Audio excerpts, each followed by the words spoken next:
श्रीगुरुभ्यो नमः।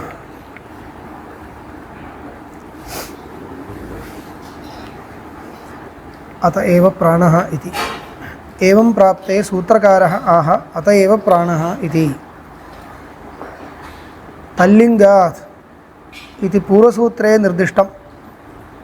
अत एव इत्युक्ते तल्लिङ्गात् प्राणशब्दमपि परं ब्रह्म भवितुमर्हति। तल्लिङ्गादेव हेतोः प्राणशब्दप्रतिपाद्यं परं ब्रह्म भवितुमर्हति। लिङ्गमुच्यते। प्राणस्यापि हि ब्रह्मलिङ्गसम्बन्धः श्रूयते।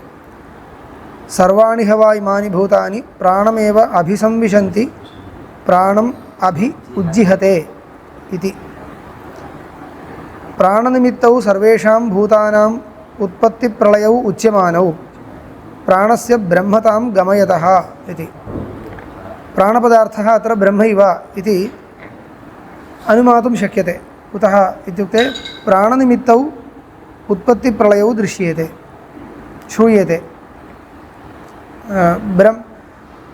सर्वेषां भूतानाम् उत्पत्तिप्रलयकारणत्वं ब्रह्मणो लिङ्गमिति श्रुतं प्रसिद्धम्। अतः ननु उक्तं मुख्यप्राणपरिग्रहेऽपि संवेशनोद्गमनदर्शनम् अविरुद्धं स्वापप्रबोधयोर्दर्शनात् इति। पूर्वपक्षकाले पृष्टमासीत् मुख्यप्राणस्य परिग्रहेऽपि नाम संवेशन उद्गमनदर्शनं श्रुतौ क्वचित् श्रूयते इत्युक्त्वा संवेशनं तत्र विलयः, उद्गमनं बहिरागमनम्, एतद्वयम् अविरुद्धं स्वापप्रबोधयोर्दर्शनात्। स्वापकाले संवेशनं, प्राणे संवेशनं, प्रलय तत्र जागृत्काले पुनः ततः बहिरागमनं। का श्रुतिरुदाहृता? यदा वै पुरुषस्वपिति प्राणं तर्हि वागप्येति प्राणं चक्षुः प्राणं श्रोत्रं प्राणं मनः स यदा प्रबुध्यते प्राणादेव अधिपुनर्जायन्ते इति शतपथब्राह्मणवाक्यम् उदाहृतमस्ति। अत्र श्रुतं किल इति अत्रोच्यते। स्वापप्रबोधयोः इन्द्रियाणामेव केवलानां प्राणाश्रयं संवेशनोद्गमनं दृश्यते, न सर्वेषां भूतानाम्।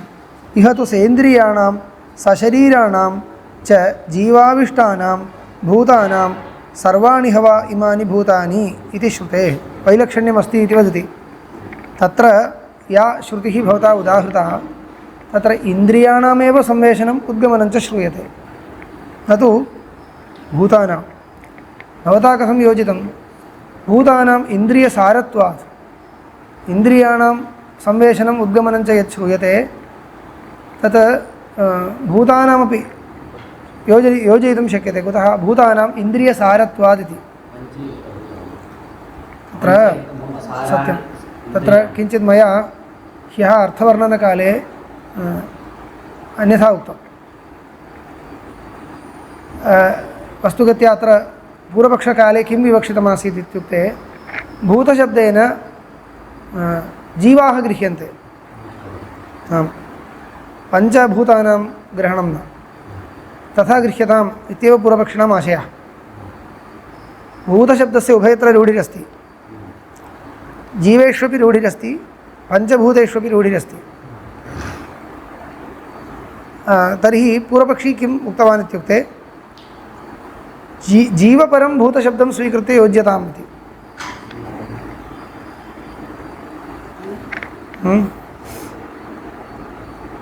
तदेव इदानीं पश्यन्तु, इदानीं ज्ञायते तत् तथैव उक्तमिति इदानीं ज्ञायते। स्वापप्रबोधयोः इन्द्रियाणामेव केवलानां प्राणाश्रयं संवेशनोद्गमनं दृश्यते, न सर्वेषां भूतानां। सर्वेषां भूतानां जीवानाम् अत्र प्राणे लयो न उच्यते, इन्द्रियाणामेव उच्यते। भवता कथं योजितम् इत्युक्ते इन्द्रियसारत्वं, जीवाः इन्द्रियसाराः इति। जीवानाम् इन्द्रियसारत्वं नाम किम्? इन्द्रियाधीनज्ञानवत्वं प्राधान्येन। इन्द्रियाधीनज्ञानवत्वम् आदाय कथञ्चित् वक्तव्यमित्येव तत् सर्वं तथैव कथञ्चित् वक्तव्यमित्येतत् सर्वं तुल्यं परन्तु तत् विवक्षा एवम् आसीत् इति ज्ञातव्यं भूतानाम् इत्युक्ते जीवानां सर्वेषां भूतानाम् इन्द्रियसारत्वम् अस्ति इत्युक्त्वा कथञ्चित् भवता योजनं कृतमासीत् इह तु अस्तु तत्र कथञ्चिदेव योजयितुं शक्यते सम्यक् योजयितुं न शक्यते इति स्थितम् अत्र कथमस्ति अत्र नाम प्रकृतविषयवाक्ये कथं वर्तते इत्युक्ते इह तु सेन्द्रियाणां सशरीराणां जीवाविष्टानां भूतानां केवलं भूतानां न जीवानां न जीवाविष्टानां भूतानां सेन्द्रियाणां सशरीराणां सर्वेषां लयः उच्यते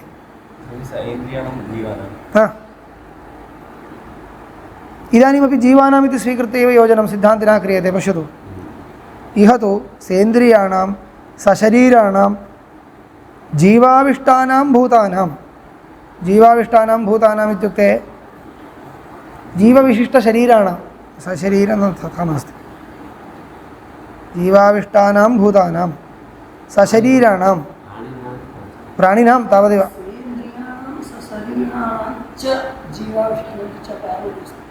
अस्ति तत्र चकारस्य समुच्चयार्थकत्वं नास्ति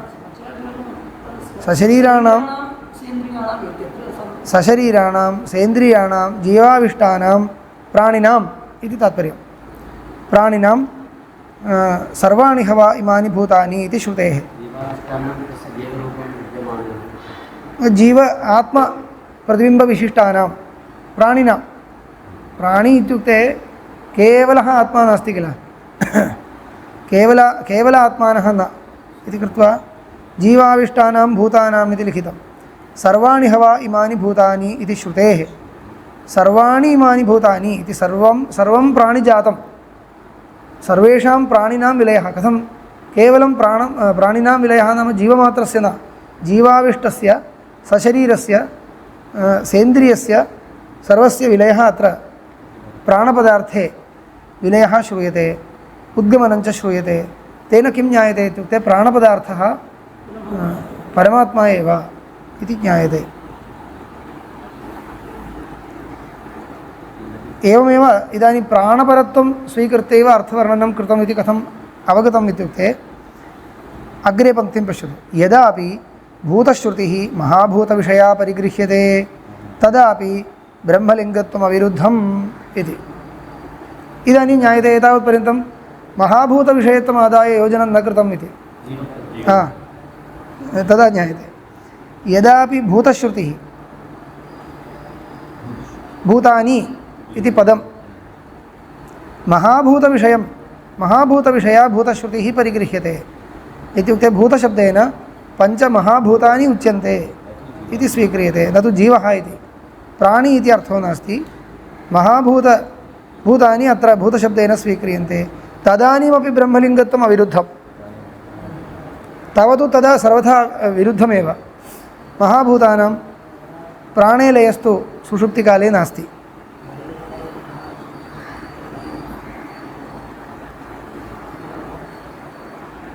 अस्तु तावदेव ननु सहापि विषयैरिन्द्रियाणां स्वापप्रबोधयोः प्राणे अप्ययं प्राणाच्च प्रभवं शृणुमः इदानीं पूर्वपक्षी पुनः पृच्छति श्रुत्यन्तरमादाय कौशीतकीब्राह्मणोपनिषदि एका श्रुतिरस्ति तस्यां श्रुतौ विषयेन्द्रियैः सह विषयैः इन्द्रियैः सर्वैरपि सह प्राणे विलयः श्रूयते भूतानां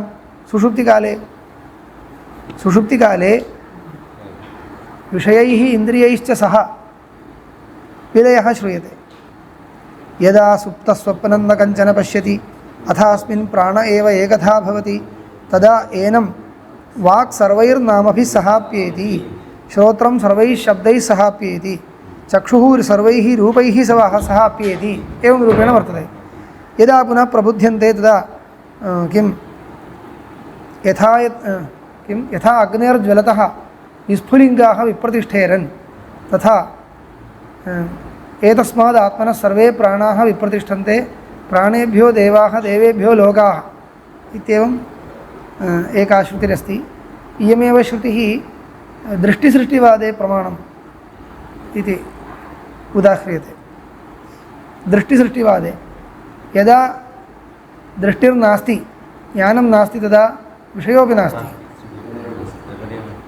यदा दृष्टिसमकाले सृष्टिः इति वक्तुं सुषुप्तिकाले विषयज्ञानं नास्ति तदा विषयाः नष्टाः। पुनः जागृत्काले विषयज्ञानकाले विषयाः उत्पद्यन्ते इत्येवं तत्र वर्तते। अस्तु, यदा सुप्तस्वप्नं न कञ्चन पश्यति इति सुषुप्तिरुक्ता।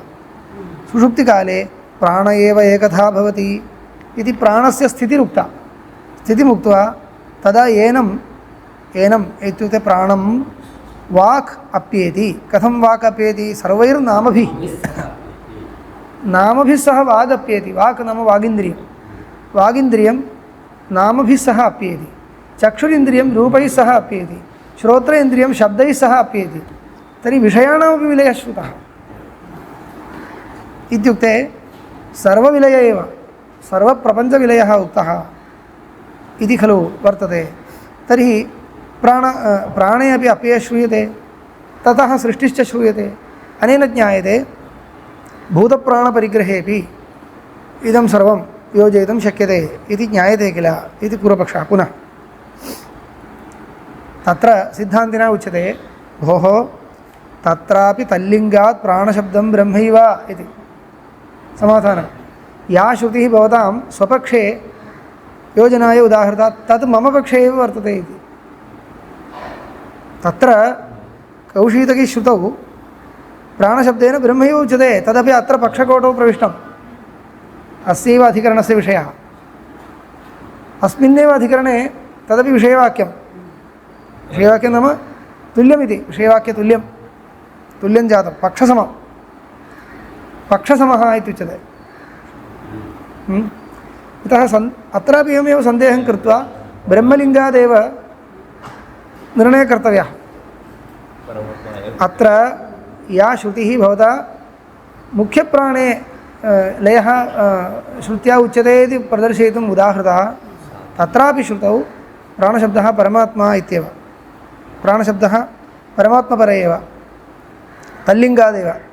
तस्मात् तत्रापि तल्लिङ्गात् प्राणशब्दं ब्रह्मैव न तु मुख्यप्राणः इति। यत् पुनः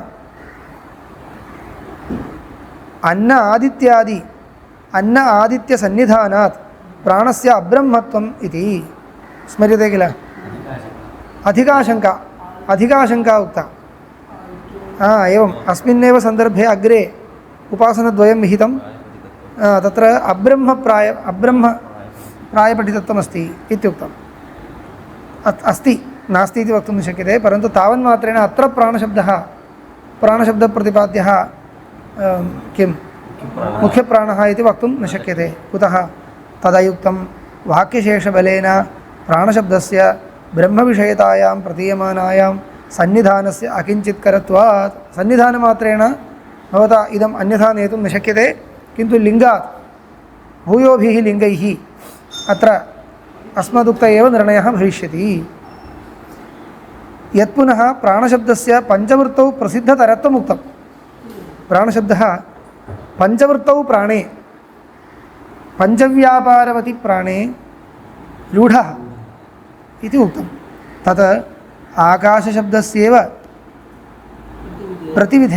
प्रतिविधेयं नाम खण्डनीयं, समाधातव्यम्।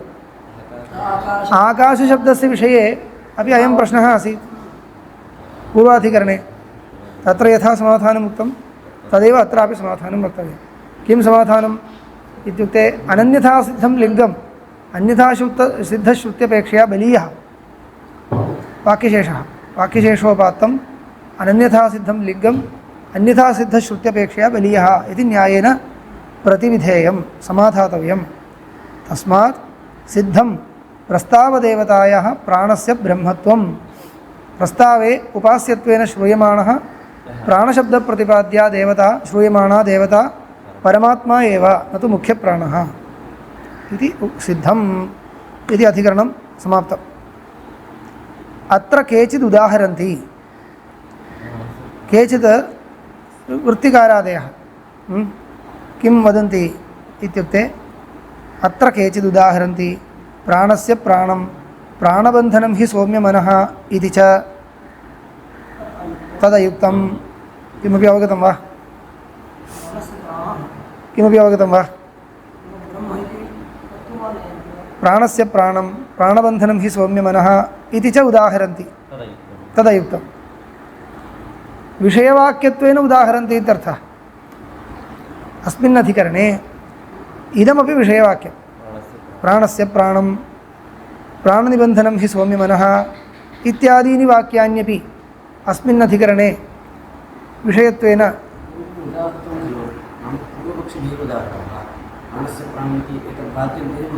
एवं एवं तत् किमर्थं पूर्वपक्षिणा उक्तं क्वचित् प्राणशब्दः ब्रह्मपरः प्रसिद्धो वर्तते इत्येतदर्थम् उदाहरणम् एवं भाष्यकारैः यदा पूर्वपक्षप्रदर्शितः इमानि वाक्यानि उदाहृतानि केचित् पुनः किं कुर्वन्ति इदमपि वाक्यम् अत्र विषयवाक्यम् इति योजयन्ति तदयुक्तं विषयवाक्यं न भवति यदि अत्रैव विषयवाक्यं चेत् तदादाय अत्र पूर्वपक्षिणा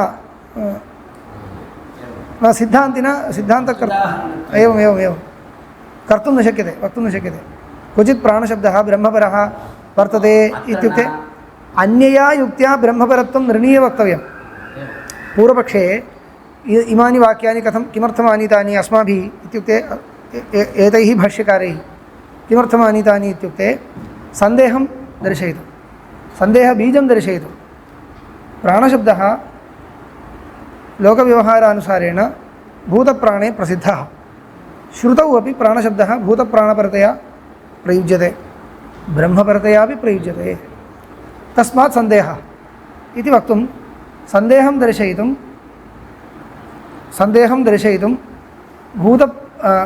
तत्र पूर्वपक्षिणा पूर्वपक्षकाले अस्माभिः इमानि वाक्यानि उदाहृतानि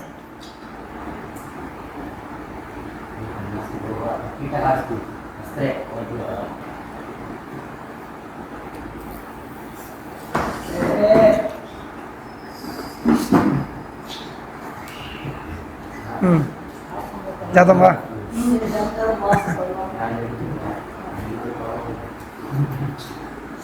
किं भो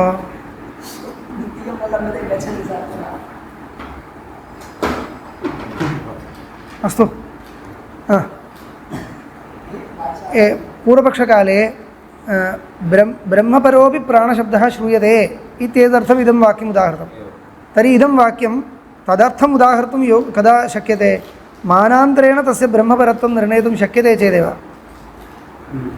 प्राणस्य प्राणमित्यत्र अत एव अस्मिन् अधिकरणे तद् विचारयोग्यं न इति भाष्यकाराणाम् आशयः कथम् इति वदन्ति तदयुक्तं शब्दभेदात् प्रकरणाच्च संशयानुभवतेः इति शब्दभेदात् प्रकरणाच्च तत्र संशयो न भवति प्राणस्य प्राणम् इत्यत्र द्वितीयः प्राणशब्दः ब्रह्मपरः न तु मुख्यप्राणपरः तत्र द्वितीयप्राणशब्दः एव अस्माकम् इदानीं यदि इदं वाक्यम् अस्मिन् अधिकरणे विषयवाक्यं चेत् द्वितीयप्राणशब्दे सन्देहः कर्तव्यः न कर्तुं शक्यते कुतः प्रथमप्राणशब्दः ब्रह्मपरश्चेत् प्राणस्य प्राणोऽपि प्रथमप्राणशब्दः मुख्यप्राणपरश्चेत् द्वितीयोऽपि प्राणशब्दः मुख्यप्राणपरो भवति वा न भवति शब्दभेदात् किल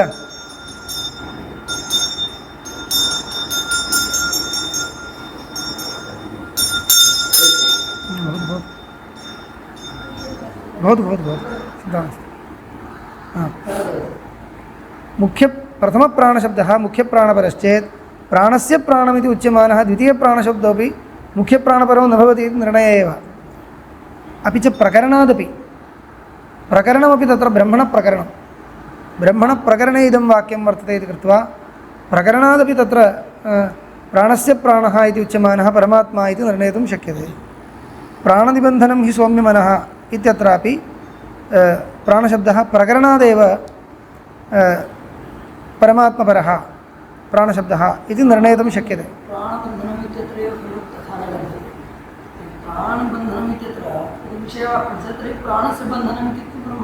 न प्राणबन्धनं प्राणः बन्धनं बन्धनं नाम आश्रयस्थानं मनः तत्र सत्यं प्राणबन्धनं हि सौम्य मनः इत्यत्र प्राणशब्दस्य अर्थः मुख्यप्राणो वा परमात्मा वा इति सन्देहः सम्भवति न सम्भवति इति न परन्तु प्रकरणात् निर्णयो भवति प्रकरणात् निर्णयो भवति इति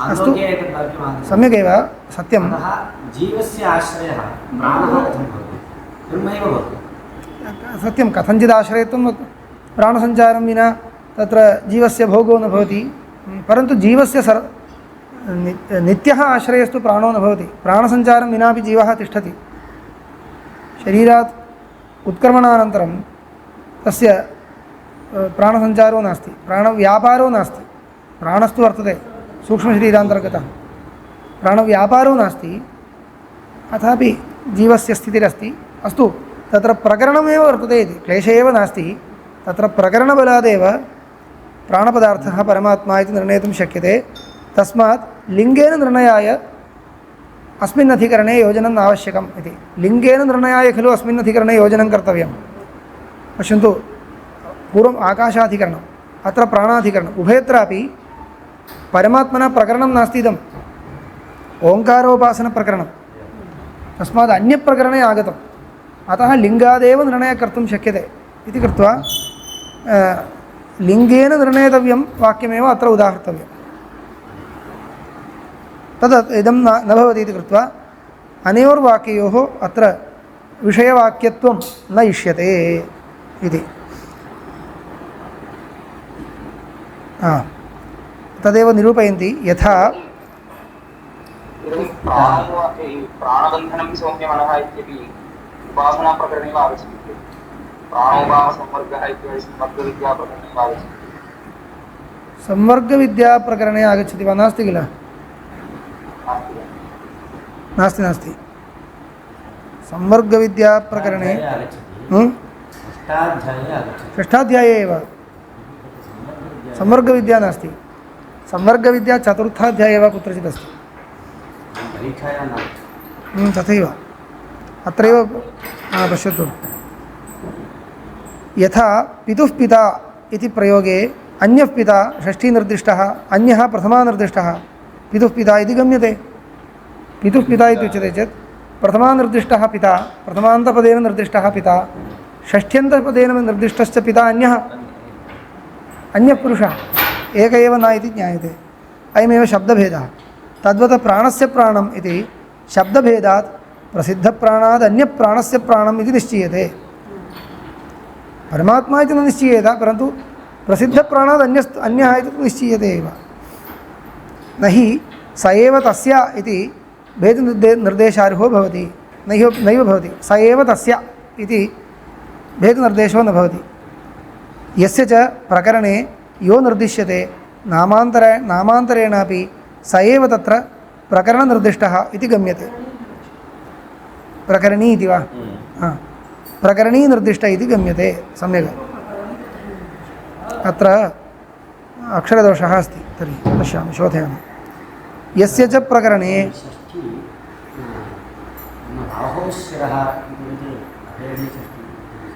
भवति तद् अगतिका गतिः न भवति इति न अभेदस्थलेपि षष्ठी भवति परन्तु अगत्या वक्तव्यं मुख्यस्तु मुख्या प्रतीतिर्न भवति अत एव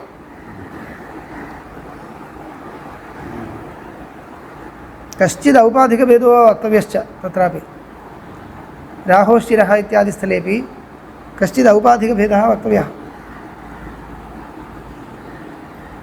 पारमार्थिकभेदाभावेपि वास्तविकभेदाभावेपि औपाधिकभेदमादाय षष्ठीनिर्देशस्तु भवति तत्र क्लेशो नास्ति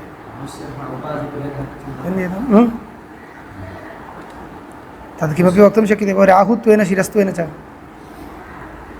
पर्याप्तं क्लेशो नास्ति राहुपदप्रतिपाद्यत्वेन अपि भेदः पर्याप्तः औपाधिकभेदाय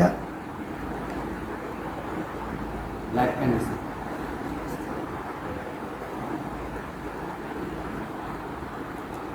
यथा ज्योतिष्टोमाधिकारे पश्यन्तु इदम् अवगतं खलु यस्य प्रकरणे इदानीं परमात्मनः प्रकरणे परमात्मनः प्रकरणमिति निर्णीतं चेत् नामान्तरेणापि निर्दिष्टोपि परमात्मा एव भवितुमर्हति इति लभ्यते। यथा ज्योतिष्टोमाधिकारे वसन्ते वसन्ते ज्योतिषा यजेत इत्यत्र ज्योतिष्शब्दः ज्योतिष्टोमविषयो भवति। एकदेशग्रहणेपि ज्योतिष्टोम एव अत्र उच्यते इति निर्णेतुं शक्यते। यथा परस्य ब्रह्मणः प्रकरणे प्राणनिबन्धनं हि सौम्यमनः इति श्रुतः प्राणशब्दः वायुविकारमात्रं कथम् अवगमयेत् इति। परस्य ब्रह्मणः प्रकरणमिदम् अत एव प्राणनिबन्धनं हि सौम्यमनः इति श्रुतः प्राणशब्दः वायुविकारमात्रम् इति न वक्तुं शक्यते।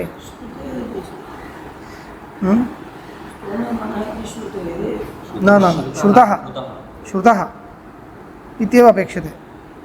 प्राणनिबन्धनं हि सौम्यमनः इति श्रुतः परस्य ब्रह्मणः प्रकरणे श्रुतः प्राणशब्दः वायुविकारमात्रं कथम् अवगमयेत् नैव अवगमयेत्। अतः संशय अविषयत्वात् नैतदुदाहरणं युक्तं। संशय अविषयत्वात् संशयविशेष्यत्वं नास्ति। संशयविशेष्यत्वं विषयत्वं विषयवाक्यं नाम संशयविशेष्यं संशयविशेष्यभूतं वाक्यं तदेव किल विषयवाक्यम् इत्युच्यते। प्रकृत एतदधिकरण सिद्धान्तन्यायेन निवर्तनीय संशय विशेष्य विशेष्यभूतं वाक्यं विषयवाक्यं वाक्यमेव संशयविषयः वाक्यमेव संशयस्य धर्मी। एतद्वाक्यम् एतत्परं वा तत्परं वा इति कदाचित् वाक्यघटकं पदमादाय वाक्ये एव सन्देहोऽपि भवति। पदे सन्देहश्चेत् पदघटितवाक्येपि तात्पर्यसन्देहो भवति इति। अतः संशयाविषयत्वात् नैतदुदाहरणं युक्तम्। एतेषां वाक्यानाम् अत्र एतदधिकरणे विषयवाक्यत्वं नेष्यते। प्रस्तावदेवतायां तु प्राणे संशयपूर्वपक्षनिर्णयाः उपपादिताः। प्रस्तावदेवता प्राणशब्देन यदा प्रतिपाद्यते तदा अत्र संशयो भवति, पूर्वपक्षश्च भवति, निर्णयश्च भवति इति अस्माभिः उपपादितम् इति एतदधिकरणं समाप्तम्। अत्र कांश्चन अंशान् उक्त्वा समापयामि अद्य। अधिकरणान्तरं श्वः भवतु। किं वक्तव्यमस्ति इत्युक्ते इदानीं किं कृतम् अधिकरणद्वयं समानमिव प्रवृत्तमस्ति। नाम पूर्वपक्षः समानः, सिद्धान्तन्यायोपि समानः, किञ्चित् अधिका शङ्का वर्तते इत्येतावन्मात्रेण अधिकरणभेदः इत्येव। सः एकः अंशः पूर्वमेव उक्तः। अनन्तरं केचन एवं पृच्छन्ति, अत्र सूत्रे किञ्चित् विचारः क्रियते। सूत्रघटकपदे आकाशस्तल्लिङ्गात् इत्यस्ति। तल्लिङ्गात् इति किमर्थं? लिङ्गात् इत्येव पर्याप्तं किल इति। आकाशः लिङ्गात्, आकाशः आकाशपदप्रतिपाद्यः, परमात्मा इति तु अध्याहर्तव्यं। ब्रह्मैव लिङ्गात् इति सूत्रयितव्ये। तल्लिङ्गात् इति किमर्थं सूत्रितं? किमर्थं सूत्रितम् इत्युक्ते तल्लिङ्गात् इति सूत्रकरणेन इदं विवक्षितं, तस्यैव लिङ्गं तल्लिङ्गम् इति अवधारणं विवक्षितम्। अवधारणं गम्यते तल्लिङ्गात्।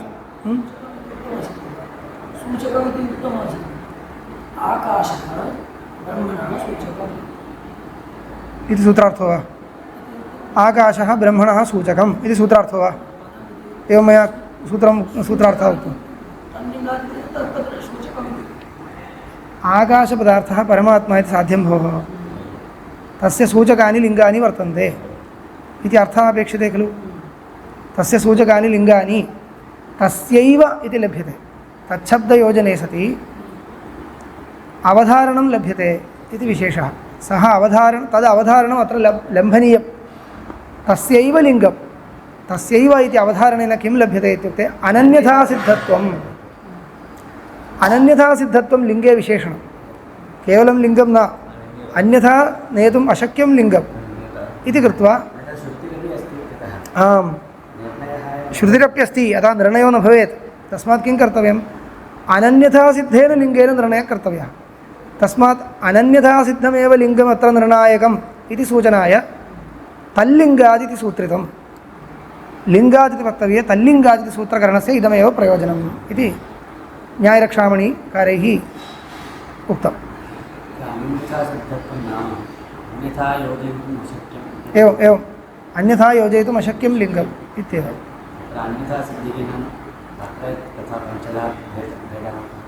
तत्रापि सहैव अर्थः, तदेव विचार्यमाणे तथैव अर्थो लभ्यते। तद्विनापि कार्यं सम्भवति इत्युक्ते अन्यथा सिद्धम्। अवश्यम् अपेक्षणीयमिति नास्ति। इदं तु ब्रह्मपरत्वं विना अन्यथा योजयितुं न शक्यते। ब्रह्मपरत्वेनैव इदम् उपपादयितुं शक्यते, अन्यथा योजयितुं न शक्यते। तर्हि अनन्यथा सिद्धं लिङ्गम् इदं भवति इति सूचनाय तल्लिङ्गादि तत्पदं घटयित्वा सूत्रं कृतम्। इदानीम् अन्या एका शङ्का तैरेव उत्थापिता। अन्तस्तद्धर्मोपदेशादित्यत्रापि किं सिद्धान्ते निर्णयाय किं कृतं, लिङ्गान्येव उदाहृतानि तत्र पश्यन्तु। अन्तस्तद्धर्मोपदेशात् इत्यत्र धर्मशब्देन परमात्मनो धर्माः इह उपदिष्टाः। कथं सूत्रार्थः वर्णितः, एवं प्राप्ते ब्रूमः अन्तस्तद्धर्मोपदेशादिति य एषोऽन्तरादित्ये एषोऽन्तरक्षिणी इति च श्रूयमाणः पुरुषः परमेश्वर एव न संसारी कुतः तद्धर्मोपदेशात् तस्य हि परमेश्वरस्य धर्माः इह उपदिष्टाः तद्यथा। धर्मद्वयम् उपदिष्टं भोः प्राधान्येन। एकं तु सर्वपात्म उदितत्वं नामनिर्वचनद्वारा, अन्यच्च सर्वात्मकत्वम्। एतद्वयं पारमेश्वरं लिङ्गम् इत्युक्तं, लिङ्गम् इत्येव उक्तं। तर्हि तद्धर्मशब्देनापि तल्लिङ्गमेव उक्तम् इति स्पष्टम्। तर्हि अन्तस्तल्लिङ्गात् इति सूत्रयितव्यम्। तद्धर्मोपदेशात् इति विशिष्य तत्र सूत्रकरणस्य किञ्चित् प्रयोजनमस्ति वा इत्युक्ते किञ्चित् प्रयोजनमस्ति इति एते न्यायरक्षामणिकाराः निरूपयन्ति। तत्र एकं प्रथमतः अहं वदामि। अत्यन्तं सूत्रेषु सूत्रगतपदेषु अस्माभिः प्रविश्य सार्थक्यम् उपपादयितुं सर्वत्र शक्यते इति तु अत्यन्तं सार्थक्यम्, अतिसमीचीनं सार्थक्यम् उपपादयितुं शक्यते इति न मन्तव्यं। यथासम्भवं वदामः तावदेव। किञ्चित् सार्थक्यम् अस्ति चेत् वक्तुं शक्यते। कुत्रचिदेवमेव सूत्रकारः वदति तावदेव। तत्र वस्तुगत्या वदामि चेत् पाणिनीयसूत्रेष्विव तथा श्रद्धा नास्ति। सूत्राक्षरेषु ईषदधिकाक्षरं न भवेत् इत्येवं तत्र मात्रालाभः इत्यादि पुरस्कृत्य सूत्राणि रचयामासः इति नास्ति। सः सम्प्रदायः पाणिनीयसूत्रेष्वेव द्रष्टव्यः। एकमात्राधिक्ये प्रयोजनान्तरं वक्तव्यं, किञ्चित् अक्षराधिक्ये किमर्थं तद् इत्यादि चिन्ता तत्रापि क्वचित् न भवति, अदृष्टार्थमित्येव वक्तव्यं भविष्यति। परन्तु बहुत्र योजयन्ति ते यथासम्भवम् इत्युक्ते सम्भवति बहुत्र ईषदधिकन्यासविशेषेण किञ्चित् प्रयोजनाधिक्यं ते नैपुण्येन निरूपयन्ति। अत्रापि बहुत्र यथासम्भवं निरूपयितुं यत्नः क्रियते दीक्षितेन्द्रैः। तैरेव सः यत्नः कृतः। ततः पूर्वतनैः सूत्रकारः वदति तावदेव, विषयस्तु अवगतः, अग्रे गच्छामः इत्येव अग्रे गतं। सूत्रस्य अन्तः प्रविश्य तथा विचारस्तु न कृतः। एते तु किञ्चित् निरूपयन्ति। तैः यावत् निरूपितं तावत् वयं पश्यामः, तावदेव। अत्र किञ्चित् निरूपितं। किं कृतम् इत्युक्ते अत्र एकम् अवगन्तव्यं, तल्लिङ्गादिति वक्तव्ये तद्धर्मोपदेशात्, तद्धर्मादिति वा वक्तुं शक्यमासीत्, तल्लिङ्गादिति वा वक्तुं शक्यमासीत्। तत्र तद्धर्मादिति वक्तव्यं वा तल्लिङ्गादिति वक्तव्यं वा इत्यत्र किमपि नियामकं नास्ति। तद्धर्मादित्युक्ते तल्लिङ्गादित्येव अर्थः। क्वचित् धर्मपदं प्रयुङ्क्ते, क्वचित् लिङ्गपदं प्रयुङ्क्ते इत्यपेक्षया कोऽपि विशेषो वर्तते इति न भाति। अस्ति चेत् पश्यामः अग्रे। अत्र तु उपदेशपदम् अधिकं वर्तते, तस्य सार्थक्यं वक्तुं शक्यते इति ते दीक्षितेन्द्राः निरूपयन्ति। तद्धर्मोपदेशात् किं शब्दाधिक्येन अर्थाधिक्यं किं लब्धम् इत्युक्ते इतोपि एकं तात्पर्यलिङ्गं लभ्यते इति। फलवत्वम् अन्तस्तद्धर्माधिकरणे परमात्मा एव अक्षिस्थत्वेन आदित्यस्थत्वेन च उपास्यत्वेन प्रतिपाद्यते इति निर्णेतुं केवलं तल्लिङ्गमात्रं हेतुर्न, किन्तु फलवत्वरूपं तात्पर्यलिङ्गं। फलवत्वं, फलं कीदृशं फलमत्र श्रूयते? सर्वपाप्म उदितत्वं। तस्य उपास्यत्वेन उपदेशः अत्र विवक्षितः इति। उपास्यत्वेन फलस्यापि उपास्यत्वम् अत्र विवक्षितम् इति सूचयति।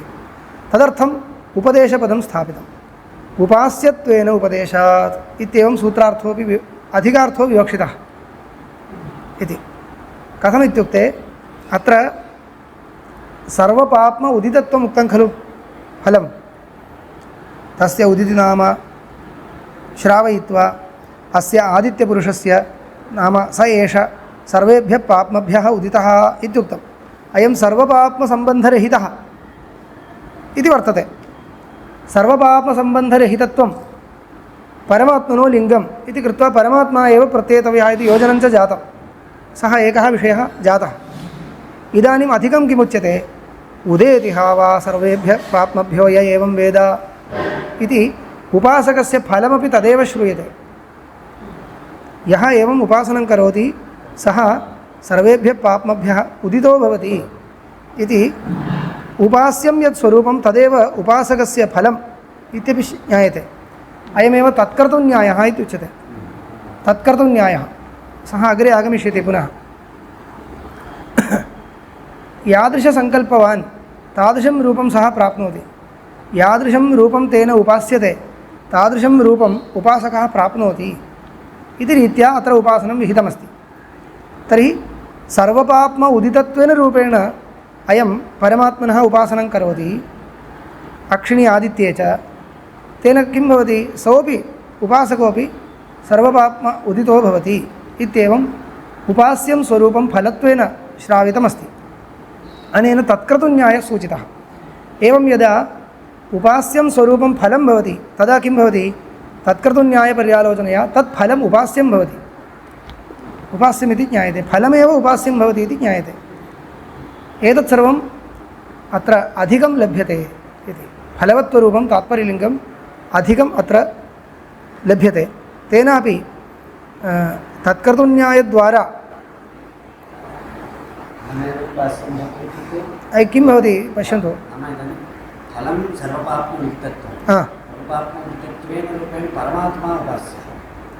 सत्यं, सर्वपाप्म उदितत्वम् अस्यापि भवति इत्युक्ते तत्क्रतुन्यायस्तत्रैव योजयितुं शक्यते यत्र सः विद्यमानः गुणश्चेत्।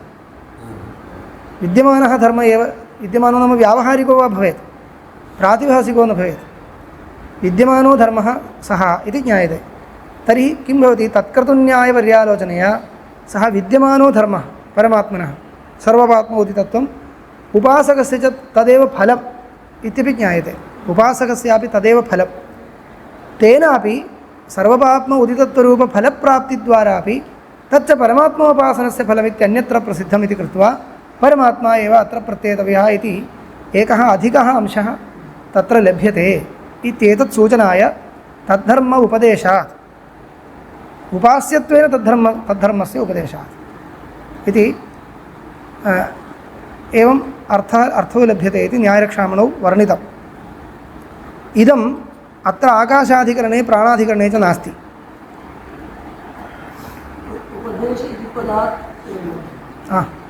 तद्धर्म उपदेशादिति अत्र फलं परमात्मनिर्णायकं नास्ति। किं जातम् इदानीं सारांशः एतावानेव अन्तस्तद्धर्मोपदेशादित्यत्र उपासकस्य यत् फलं श्रूयते तदपि परमात्मनः निर्णायकमस्ति तावदेव भवति। कुतः सर्वपाप्म उदितत्वरूपं फलं परमात्मोपासनस्यैव फलं न तु अन्यस्य अन्योपासनस्य इति कृत्वा उपासकस्य इदं फलं जायते किल तदपि परमात्मनः एव अत्र उपास्यत्वम् इत्येतस्य पक्षस्य निर्णायकं भवति इति। आकाशाधिकरणे प्राणाधिकरणे च यद् विषयवाक्यं स्वीकृतं तत्र किं फलमुक्तं परमात्मनः उपासनस्य किं फलमुक्तं भो विस्मृतं तत्र द्रष्टव्यम्। आकाशाधिकरणे ज्यायान् आकाशः ज्यायान् पृथिवी आकाशं प्रस्तन्यन्ति आकाशो हि एव एभ्यः ज्यायान् आकाशः परायणं यस्ति गति इत्याकाशः इति होवाच सर्वाणि इमानि भूतानि आकाशादेव समुत्पद्यन्ते। फलं भो उपासकस्य फलं किमुक्तं पश्यतु यदस्ति तत् फलं सामान्यं सांसारिकं फलम् उक्तमस्ति। तच्च फलं किमस्ति सर्वलोकजयः एतादृशम् उक्तम्। एतत्तु सांसारिकं फलं तत् परमात्मोपासनस्यैव फलम् इति निर्णयः वक्तुं न शक्यते। प्राणाधिकरणेपि तथैव एवञ्च फलं परमात्मपक्षस्य निर्णायकं न भवति। आकाशाधिकरणे सन्दर्भे प्राणाधिकरणसन्दर्भे च यत् फलमुक्तं तत् परमात्मपक्षस्य निर्णायकं न भवति इति वैलक्षण्यम् अत्र अस्ति। तस्मात् तदेकम् अधिको विशेषः तत्र वर्तते। फलमपि परमात्मपक्षस्य निर्णायकं भवति इत्येतत् सूचनाय सूत्रे अधिकं किञ्चित् गृहीतं तावदेव। तदपि तत्कृतन्यायेन फलम् इति सूचयितुम् उपदेशपदम् उपास्यत्वेन उपदेशः वर्तते इति एतावानेव विशेषः। व्यावहारिकधर्माणाम् एव तथा नाम तत्र विद्यमानधर्मं व्यवस्थित्य उपासनं भवति तस्मिन् स्थले कर्तृत्वन्यायः कथं तथा अस्ति। विद्यमानं धर्मं तत्र विचिन्त्य तेन रूपेण उपासने सत्यपि कर्तृत्वं सम्भवति वा? प्रायेण तथा न दृश्यते इत्येव वक्तुं शक्यते। तत्र विद्यमानधर्म व्यावहारिकधर्म उपासनस्थले एव तथा दृश्यते। तर्हि तथा उच्यते चेदेव अत्र फलं परमात्मनः लिङ्गं वक्तुं शक्यते। अन्यथा अन्यत्रापि एतादृशरूपेण सः उपास्ते तस्मात् तादृशं रूपं प्राप्नुयात् तस्मात् तत् परमात्मनः लिङ्गम् अतः तदर्थमेव मया उक्तं सर्वपाप्म उदितत्वं वस्तुगत्या तत्र भवेत् अस्यापि भवति इति उच्यते। अस्तु एतावता अद्य समापयामि। अग्रिमम् अधिकरणं श्वः। अस्य अधिकरणस्य सन्दर्भः द्रष्टव्यः। छान्दोग्ये वर्तते अग्रे एव अग्रे नाम साक्षात् अग्रे नास्ति क्रमेण आगच्छति। छान्दोग्ये आरम्भात् ओङ्कारोपासनमेव मध्ये परमात्मनः सम्बन्धः लब्धः तत्र विचारितम्। इतः परम् ओङ्कारोपासनमेव अग्रे अनुवर्तते। परमात्मनः प्रतिपादनं मध्ये नास्त्येव। इतः परं यत्र अस्ति तत्र इदमागतं विषयवाक्यं ततः गृहीतम्। किञ्चित् विस्तृतम् अधिकरणमस्ति तत् श्वः पश्यामः। अधिकरणद्वयं तावता प्रथमपादः समाप्यते। ओम शन्नो भवत्पर्यमाः